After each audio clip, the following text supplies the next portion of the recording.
El Parlamento Europeo trabaja en una resolución que reconoce a Rusia como Estado patrocinador del terrorismo y la va a votar la semana que viene, el 23 de noviembre, en Estrasburgo. Esto prepara el terreno para que Putin y su gobierno rindan cuentas por los crímenes de guerra, que así lo señala ese texto, ante un tribunal internacional. Sería una victoria para Zelensky, que desde el inicio de la invasión a Ucrania ha solicitado a la comunidad internacional designar a Rusia bajo esta premisa.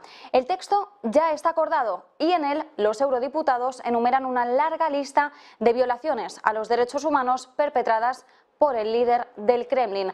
No solo condenan la invasión a Ucrania, sino también la persecución contra periodistas, políticos, activistas y líderes extranjeros. Recuerdan la invasión de Rusia a Georgia en 2008 y también las anexiones de regiones ucranianas en 2014, entre ellas Crimea, Donetsk y Lugansk. La lista es más larga. Europa considera que Putin no solo se dirige contra el Estado y el pueblo ucraniano, sino también contra la Unión Europea en todo su conjunto y el mundo civilizado. 23 de noviembre, recordemos esa fecha. Tendremos que esperar al miércoles para tener más detalles y ver cómo avanza esta cuestión. Mientras tanto, Suecia confirma las sospechas. Los gasoductos Nord Stream fueron saboteados. Así lo indicaba en esta nota, en la que las palabras que ha utilizado realmente en el comunicado son las de sabotaje grave. La investigación va a continuar analizando los tramos donde se encuentran los daños para ver si es posible dar con el sospechoso e imputarlo. Después de que Suecia haya confirmado el sabotaje en los gasoductos Nord Stream 1 y 2, la reacción de Rusia no se ha hecho esperar. El portavoz del Kremlin, Dmitry Peskov, asegura que Rusia ha recibido de forma muy positiva esta confirmación. Recordemos que Rusia había insistido en que el ataque había sido un sabotaje y Suecia ahora le está dando la razón. Eso sí, antes de decidir sobre cómo proceder con esas reparaciones, Rusia exige una evaluación completa de los daños. En su comunicado, Suecia dice que la investigación va a continuar analizando los tramos donde se encuentran los daños para ver si es posible dar con el sospechoso e imputarlo.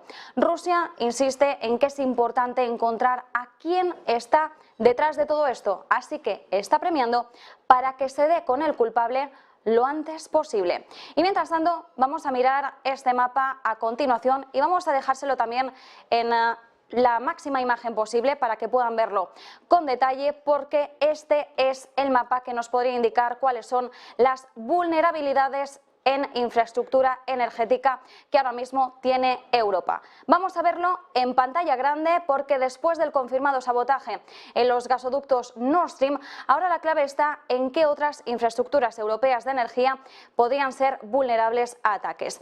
El daño ponía en relieve la vulnerabilidad de las redes energéticas de Europa y después del misil en Polonia se mantienen las preocupaciones de que el conflicto bélico se amplíe. Este gasoducto báltico puede transportar hasta 10.000 millones de metros cúbicos de gas al año desde Noruega a Polonia a través de Dinamarca. De hecho, fue inaugurado el día de las explosiones de Nord Stream y permite a Polonia y a los estados bálticos diversificar el suministro de energía. Una ruptura en el sistema sería un duro golpe para Polonia, que tiene poco almacenamiento de gas. Luego tenemos a EstLink y Nordbalt. Son cables eléctricos submarinos y de hecho los estamos viendo ahí en azul y también en amarillo. Los dos cables conectan, en este caso los dos cables EstLink conectan Estonia y Finlandia, mientras que el Nordbalt une Suecia y Lituania. Cortarlos aislaría, por tanto, a las antiguas repúblicas bálticas soviéticas de la red europea en Finlandia y Suecia. Luego tenemos Europipe 2 y Langelt. Son gasoductos que transportan gas noruego a Alemania y a Reino Unido y podrían ser bastante vulnerables ya que gran parte de su trayectoria atraviesa aguas remotas. Estamos hablando de más de 1.600 kilómetros. También tenemos la isla danesa de Bornholm, la tienen ahí en un círculo más rojo, es una isla del mar Báltico con un centro de energía eólica marina de Alemania y Dinamarca que todavía no opera, pero le quedan años, aunque se trata de un enclave bastante difícil de proteger.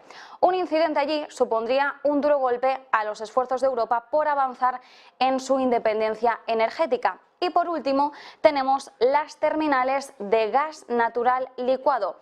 Contienen el gas almacenado por parte de Europa. Cualquier ataque supondría también un impacto grave sobre los intentos de Europa de prepararse para el invierno. Así que este es el panorama que tenemos en estos momentos, este es el mapa que les estábamos enseñando con esas infraestructuras europeas, como decimos, que ahora mismo están en foco. Importante tener esto en cuenta y mientras tanto tenemos que ir a qué es lo que está ocurriendo hoy en la COP27. Hoy termina la cumbre climática en Egipto. Supuestamente. ¿Y por qué decimos supuestamente? Bien, pues porque la COP27 está siendo un completo desastre. Caótica, podríamos decir más bien.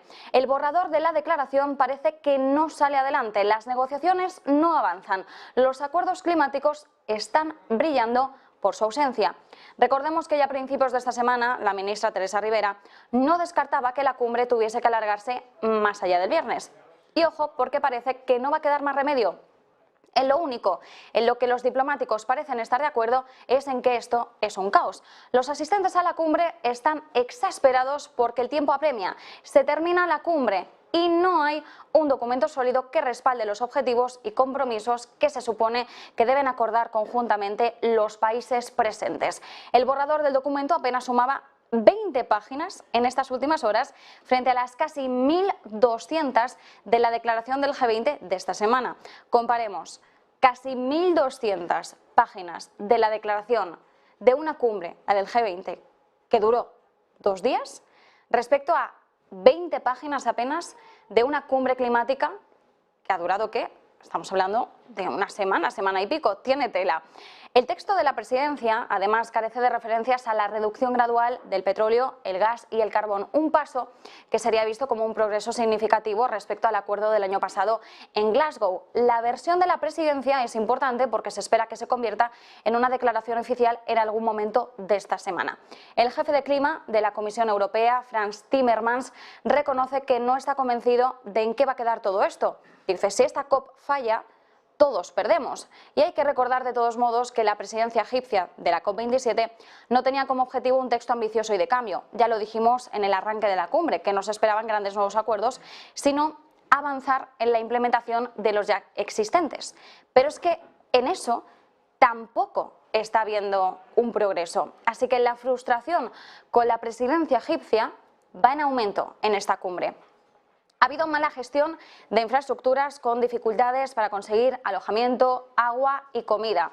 Mala gestión a la hora de iniciar las conversaciones formales, porque la presidencia ha llamado a los ministros a negociar elementos clave mucho más tarde de lo habitual. Se le echa en cara al presidente de la COP27 de este año haber estado ausente en el proceso, tanto en las ruedas de prensa como a puerta cerrada en las reuniones con ministros y delegaciones. En resumen, falta de dirección y de organización de la presidencia egipcia desde antes de la cumbre, pero también durante. Así que podríamos definir esta COP27 como una cumbre descafeinada y con falta de ambición. Esta COP debería cumplir y todavía no lo estamos viendo. Veremos cómo termina y si en estas últimas horas realmente consiguen avanzar o si necesitan echar mano del tiempo de descuento.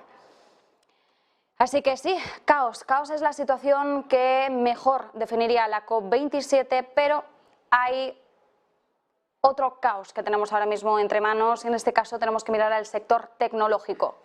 Twitter también está sumida en el caos. De hecho, hemos visto algunos hashtags en la propia red social, como por ejemplo RIP Twitter, que han sido trending topic después de conocer que cientos de empleados están renunciando a sus puestos de trabajo. ¿Qué es lo que ha pasado en las últimas horas para que se haya desatado semejante caos? Bueno, pues rebobinemos un poco, volvamos al jueves cuando Elon Musk dio el siguiente ultimátum: o trabajar las largas horas a gran intensidad o dimitir. Les recuerdo que hace apenas una semana, en estas mismas claves, ya dejé caer que más de un empleado no estaría tan contento por haber mantenido el puesto vista la intensidad de Elon Musk.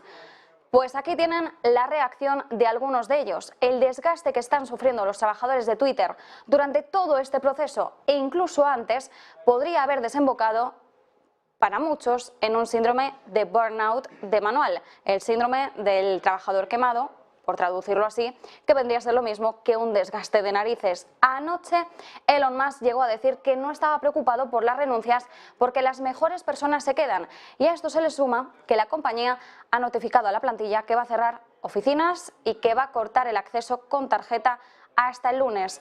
Precauciones que está tomando para que la cosa no se vaya de madre, porque el desencanto, el enfado y la indignación de muchos empleados o ya desempleados va en aumento.